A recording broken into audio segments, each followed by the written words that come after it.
ओम. अष्टावक्र गीता. योगदास श्री जय गणेश जोशी यांचे प्रवचन. अध्याय 18, श्लोक क्रमांक 20, भाग 2. प्रवृत्ती याचा अर्थ तुम्ही काही जीवनमूल्ये ठरविलीत आणि त्याप्रमाणे तुम्ही जीवन जगू लागलात. निवृत्ती याचा अर्थ तुम्ही काही गोष्टी करायच्या नाहीत असे ठरवलेत आणि त्याप्रमाणे तुम्ही आचरण करू लागलात. येथेच फार मोठी चूक होत असते. आपले जीवन परमात्म्याच्या मर्जीवर अवलंबून आहे. ते आपल्या विचारांवर किंवा तत्वांवर आधारित नाही. नियती सर्व काही ठरवते. तिने या विश्वाची घडी व्यवस्थित बसवून दिली आहे. त्याप्रमाणे सर्व होत असते. नियती स्वयंभू आहे.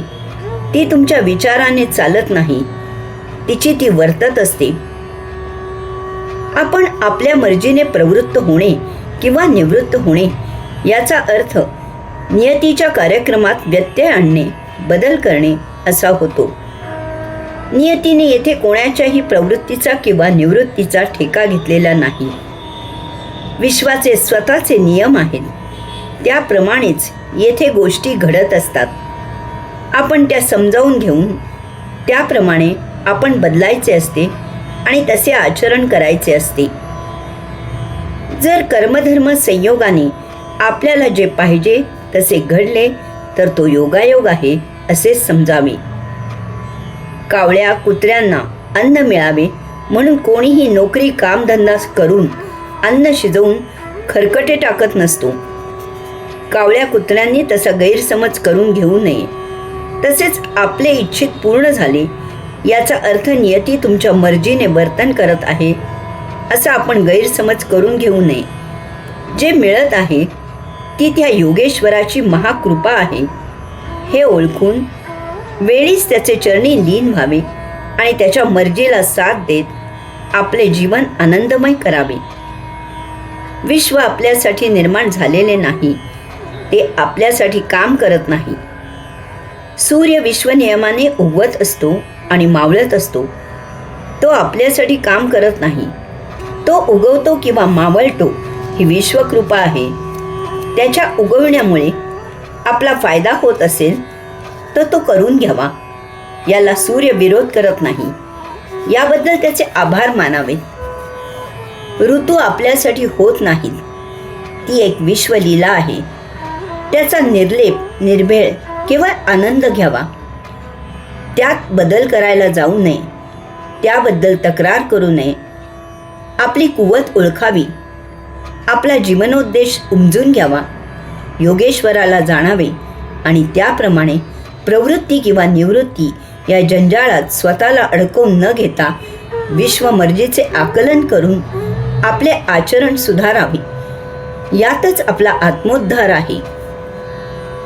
भूतकाळात काय झाले, आपल्याला पाहिजे तसे झाले का नाही, जे झाले ते तसे का झाले, आपल्याला जसे पाहिजे होते तसे का झाले नाही इत्यादीचा काथ्याकूट करू नये.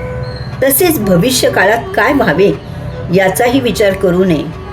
जे वर्तमानात होत आहे त्याप्रमाणे वर्तन करणे एवढेच आपल्या हातात आहे. तेच आपल्या हिताचे आहे. आपण तेवढेच करू शकतो.